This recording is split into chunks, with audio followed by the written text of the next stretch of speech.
फिर भी आपको लगता है कि मैं आप पर बोझ बनूंगी, तो आप इस ऑपरेशन पर भी खर्चा मत करना।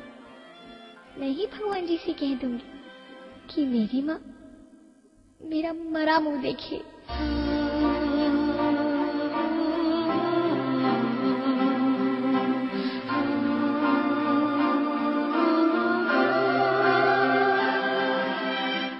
बहू, क्या सोच रही हो? घर चले? नन्ही परी के स्वागत की तैयारियां भी तो करनी है ना।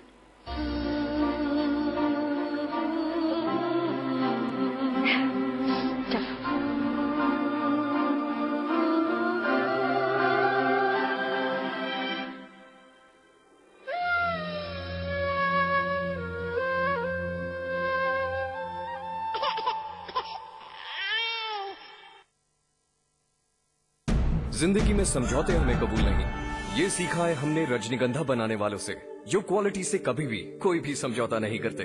रजनीगंधा, क्योंकि इसमें है 200 रुपए प्रति किलो अव्वल क्वालिटी की सुपारी, 900 रुपए प्रति किलो खुशबूदार इलायची के दाने, 900 रुपए प्रति किलो गुणकारी कत्था, 90,000 रुपए प्रति किलो शीतल चंदन तेल, 2,60,000 रुपए प्रति किलो रूह केवड़ा। इसमें टेस्ट है, तंबाकू नहीं। तो आइए आप भी आजमाइए रजनीगंधा। रजनीगंधा, विश्व का सर्वाधिक बिकने वाला प्रीमियम पान मसाला। मीडिया का एक महारथी जो बखूबी समझता है सत्ता के मोहरों की हर चाल, जिससे कभी छिप नहीं सका राजनेताओं के दिल का हाल, जो जानता है हर सच को सामने लाना, जिसे जनता ने भी अपना प्रवक्ता माना। देखिए अमिताभ अग्निहोत्री को सिर्फ समाचार प्लस पर। खबर वही जो हमने कही। आज ली क्या? इधर डैड ली बिजनेस ट्रिप के लिए निकले इटली।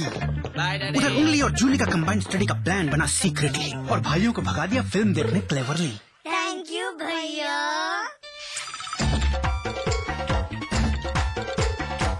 एंड देन इंटरेस्टिंगली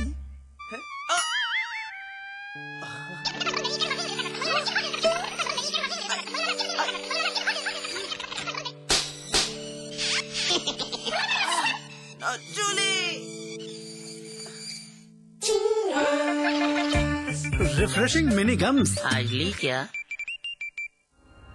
एक प्रदेश ऐसा जो तय करता है देश की राजनीति की दशा और दिशा। एक दूसरा प्रदेश जिसकी कला संस्कृति ही नहीं, हर जर्रा है खूबसूरत, अनूठा और विशेष। देखिए उत्तर प्रदेश और उत्तराखंड की हर हलचल सिर्फ समाचार प्लस पर। खबर वही जो हमने कही।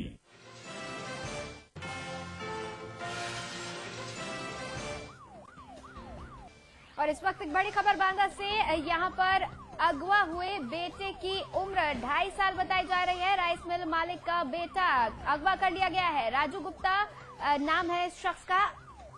आपको बता दें गिरवा इलाके की ये वारदात है जहां पर राइस मिल के मालिक के बेटे को अगवा कर लिया गया है। अगवा हुए बेटे की उम्र 2.5 साल बताई जा रही है। बड़ी खबर बांदा से 15 लाख रुपए की फिरौती की मांग की गई है। बड़ी खबर, राइस मिल मालिक के बेटे को अगवा कर लिया गया है। 2.5 साल का बेटा है जिसको अपहरणकर्ताओं ने अपहरण कर लिया है और रिहाई के बदले 15 लाख रुपए की फिरौती की मांग की जा रही है। गिरवा इलाके की यह वारदात है। बड़ी खबर इस वक्त बांदा से, जहां पर राइस मिल के बेटे को अगवा कर लिया गया है। 15 लाख रुपए की फिरौती की मांग की जा रही है। गिरवा इलाके की ये वारदात है। इस बच्चे की उम्र मात्र 2.5 साल है। बड़ी खबर इस वक्त बांदा की, जहां पर 2.5 साल के बच्चे को अगवा कर लिया गया है। राइस मिल के मालिक का बेटा है जिसे अगवा कर लिया गया है और अपहरणकर्ताओं ने 15 लाख रुपए की फिरौती की मांग की है। बड़ी खबर इस वक्त बांदा से, जहां पर गिरवा इलाके में एक अपहरण की वारदात को अंजाम दिया गया है। राइस मिल मालिक का बेटा, उसका अपहरण कर लिया गया है। राजू नाम है राइस मिल मालिक का, जिनके 2.5 साल के बेटे को अपहरण कर लिया गया है। बड़ी खबर बांदा के राजू नाम के राइस मिल मालिक के 2.5 साल के बेटे को अगवा कर लिया गया है। अपहरणकर्ताओं ने 15 लाख रुपए की फिरौती की मांग की है। बड़ी खबर, राइस मिल मालिक राजू गुप्ता के बेटे का अपहरण कर लिया गया है।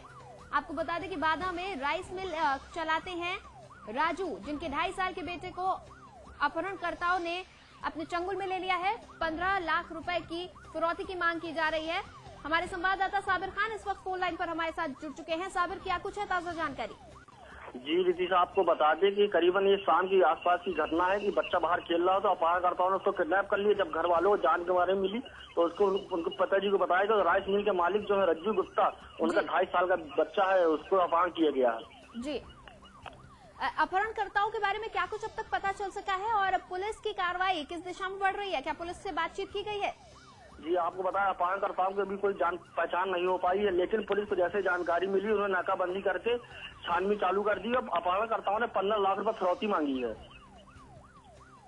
साबिर, आप हमारे साथ बने रहें। इस वक्त बड़ी खबर हम आपको बता रहे हैं बांदा से, जहां पर एक 2.5 साल के बच्चे का अपहरण कर लिया गया है। दरअसल राइस मिल मालिक रज्जू गुप्ता का ये बेटा है जिसका अपहरण कर लिया गया है।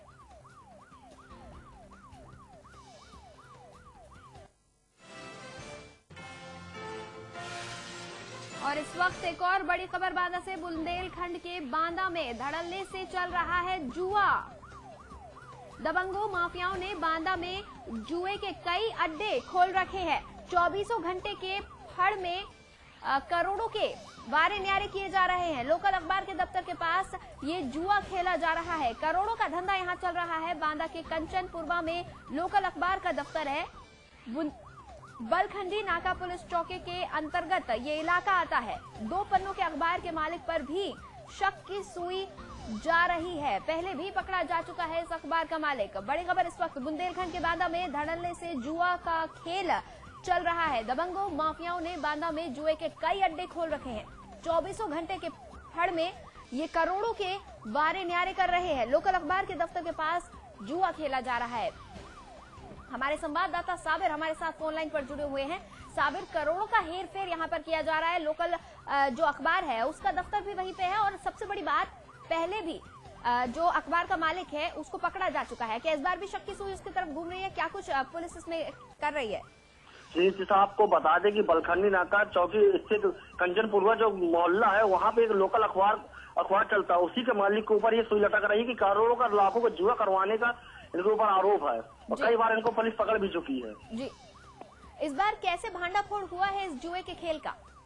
जी, पुलिस काफी दिनों से इनके पीछे लगी हुई है और जानकारी कर रही। जो बांदा नए एसपी है उदय शंकर जायसवाल, इनकी नजर खासकर जुए के ऊपर है। जो जुए से समय क्राइम बढ़ रहा है उसको उनको खास नजर बनी हुई है। जी, क्या कुछ कार्रवाई की तैयारी में है पुलिस अब? जी, पुलिस इस समय मुखबिर लगाए हुए पूरी जानकारी ले रही है। लेकिन सबसे हैरानी की बात ये है, जो बांदा के सीईओ है आशुतोष शुक्ला, उनको जुए के बारे में कोई जानकारी ही नहीं है। जी, क्या कुछ कहा है उन्होंने अपनी सफाई में? जी, अभी वो कह रहे हैं मामला संज्ञान में आए, हम इस पे जानकारी कर रहे हैं। जी, साबिर, एक बड़ा सवाल खड़ा होता है। इतने दिन से करोड़ों का हेर फेर किया जा रहा है, धड़ल्ले से जुआ खेला जा रहा है, कई अड्डे जुए के वहां पर खोले गए हैं, लेकिन पुलिस को खबर नहीं मिलती है इसकी। ऐसा क्यों? आखिर ऐसा क्यों? कहाँ चूक है? तो संपर्क हमारा टूट गया है साबिर से। यहाँ पर लगातार एक बड़ी खबर हम आपको बता रहे हैं बांदा से, जहां पर एसपी जायसवाल ने मूवमेंट की है जुआरियों के अड्डों पर। सीओ आशुतोष शुक्ला भी जुए के अड्डे से बेखबर थे।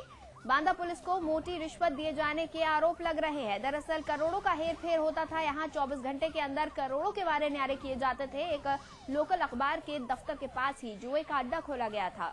धड़ल्ले से यहाँ जुआ चल रहा था। दबंगों माफियाओं ने बांदा में कई अड्डे खोल रखे हैं जुए के। एक लोकल अखबार के दफ्तर के पास ये जुए का अड्डा चल रहा था। लोकल अखबार के दफ्तर के मालिक पर भी इस पूरे मामले में शक की सुई जा रही है। आपको बता दें कि इस अखबार का मालिक पहले भी लपेटे में आ चुका है पुलिस के। बड़ी खबर इस वक्त बांदा से, जहां पर करोड़ों रुपए का जुआ खेला जा रहा था। कई अड्डे जुए के खोले जा चुके हैं। दलालों की मिलीभगत से पुलिस को भी इस बात की जानकारी नहीं मिल सकी थी।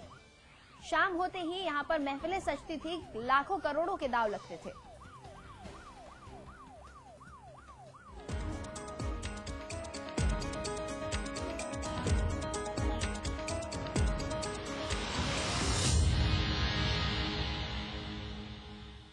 दिल्ली गैंगरेप के मुख्य आरोपी राम सिंह की खुदकुशी से बाकी सभी आरोपी डर गए हैं। गैंगरेप केस की सोमवार में साकेत कोर्ट में राम सिंह सहित सभी आरोपों की सुनवाई थी। जब बचाव पक्ष के वकील ने बताया कि राम सिंह ने खुदकुशी कर ली है, तो इस खबर को सुनकर बाकी सारे आरोपियों में खौफ छा गया। आरोपियों ने कोर्ट से अपनी सुरक्षा की गुहार लगाई। कोर्ट ने इस मामले पर तिहाड़ जेल प्रशासन से जांच रिपोर्ट मांगी है। साथ ही कोर्ट ने सभी आरोपियों को भरोसा दिलाते हुए कहा कि उनकी सुरक्षा की रोज जांच की जाएगी। देश को हिला देने वाली दिल्ली गैंगरेप केस के मुख्य आरोपी राम सिंह ने आत्महत्या कर ली। खास बात यह है कि सबसे सुरक्षित माने जाने वाली तिहाड़ जेल में राम सिंह ने फांसी कैसे लगा ली। रविवार रात राम सिंह बेचैन था। उसकी बैरक में 3 और कैदी मौजूद थे। उनमें से एक ने रात 2 बजे राम सिंह को बेचैनी से टहलते हुए देखा और सुबह 5 बजे जेल के गार्ड ने दरवाजे के ऊपर बने झरोके से लटकता पाया। दिल्ली में चलती बस में 23 साल की लड़की के साथ गैंगरेप के आरोपी राम सिंह के परिजनों ने आरोप लगाया है कि उसकी हत्या की गई है, उसने खुदकुशी नहीं की।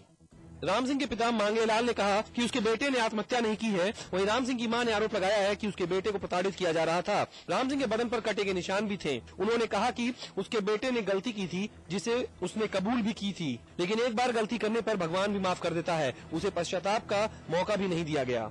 आपको बता दें कि राम सिंह 16 दिसंबर को हुए गैंगरेप का मुख्य आरोपी था और उसने फंदे से लटक कर तिहाड़ जेल में खुदकुशी कर ली। भारतीय जनता पार्टी के वरिष्ठ नेता एवं पूर्व केंद्रीय मंत्री यशवंत सिन्हा आजकल अपनी पार्टी से खासे नाराज हैं। उनकी नाराजगी का आलम तो ये है कि उन्होंने पार्टी राष्ट्रीय कार्यकारिणी तक छोड़ने की धमकी दे डाली है। उनकी ताजा नाराजगी झारखंड में बीजेपी के प्रदेश अध्यक्ष की नियुक्ति को लेकर है। दरअसल वरिष्ठ नेता यशवंत सिन्हा की नाराजगी झारखंड के बीजेपी अध्यक्ष की नियुक्ति को लेकर है। रविंद्र राय को पार्टी की राज्य इकाई का अध्यक्ष बनाए जाने के बाद यशवंत सिन्हा खफा हैं। सूत्रों के मुताबिक सोमवार सुबह यशवंत सिन्हा ने पार्टी की संसदीय समिति के कोर ग्रुप की बैठक में हिस्सा लिया। बैठक में यशवंत सिन्हा ने पार्टी के वरिष्ठ नेता लाल कृष्ण आडवाणी के पांव छुए और कहा कि अब बस बहुत हुआ। यशवंत यही नहीं रुके, उन्होंने अपनी लोकसभा सदस्यता तक भी छोड़ने की धमकी दे डाली। बीजेपी के इस वरिष्ठ नेता ने अपनी नाराजगी को लेकर पार्टी अध्यक्ष राजनाथ सिंह से भी बात की है। झारखंड में बीजेपी के प्रदेश अध्यक्ष की नियुक्ति को लेकर यशवंत सिन्हा हालांकि पार्टी नेतृत्व से खासे नाराज हैं, लेकिन उन्होंने अभी तक पार्टी से इस्तीफा नहीं दिया है। उन्होंने अपनी नाराजगी पार्टी के अध्यक्ष राजनाथ सिंह को भी जताई है, जिसके बाद राजनाथ सिंह ने उनको भरोसा दिया है कि कोलकाता से लौटने के बाद वे यशवंत सिन्हा की मांगों पर गौर करेंगे। सिकंदराबाद में आज उस समय हड़कंप मच गया जब एक बुजुर्ग दंपति ने अपनी जमीन संबंधी समस्या को लेकर एसडीएम कार्यालय में अपने ऊपर पेट्रोल छिड़कर आत्मदाह का प्रयास किया और एसडीएम के ऊपर भी पेट्रोल डाल दी। हाथरस के हसाइन थाना क्षेत्र के सिंघौली निवासी 65 वर्षीय धर्म प्रकाश अपनी पत्नी सरोज को लेकर एसडीएम सिकंदराबाद के ऑफिस पहुंच गए। दंपति का आरोप है कि हमारे जमीन संबंधी विवाद में एसडीएम हमें धमका रहे हैं और दूसरे पक्ष से मिल गए हैं। इसी से तंग आकर दंपति ने पेट्रोल डालकर खुदकुशी करने की कोशिश की और पेट्रोल एसडीएम के ऊपर भी डाल दिया। हालांकि जब तक वो आग लगा पाते वहां मौजूद लोगों ने उन्हें पकड़ लिया। दंपति के खिलाफ विभिन्न धाराओं में पुलिस ने मुकदमा दर्ज कर लिया है। बुजुर्ग दंपति को पुलिस ने हिरासत में लेकर आत्महत्या का प्रयास करना, सरकारी कार्य में बाधा डालना व सरकारी कर्मचारी पर हमला करने जैसी तमाम धाराएं लगाकर मुकदमा तो लिख दिया है, लेकिन 65 वर्षीय बुजुर्ग को ये सब करने की क्या जरूरत पड़ी, इस तर्क के पीछे कोई जाना नहीं चाहता। पिछले 1 साल से इन छात्रों को जिस लम्हे का इंतजार था वो आज आ गया। अखिलेश यादव ने बांटे लैपटॉप। इन लैपटॉप्स के बैग पर भले ही सियासी रंग चढ़ा हो, लेकिन लैपटॉप है खालिस प्रोफेशनल। इस मौके पर अखिलेश अपने विपक्षियों पर हमलावर होते भी नजर आए। यूपी के मुख्यमंत्री बदले बदले तेवर में दिख रहे थे। अपना सपना नजरों के सामने साकार हो तो तेवर बदल ही जाते हैं। हम बात कर रहे हैं यूपी में बटे लैपटॉप की। समाजवादी पार्टी की सबसे बड़ी घोषणा को अमली जामा पहनाया गया। 10,000 छात्रों को बांटे गए लैपटॉप। मुख्यमंत्री ने खुद 51 छात्र छात्राओं को अपने हाथ से लैपटॉप बांटे। कहा, इस लैपटॉप को पाकर जितना लोग खुश हैं उससे ज्यादा खुश समाजवादी पार्टी और प्रदेश सरकार है। अखिलेश ने कहा कि करीब करीब घोषणा पत्र के सारे वादे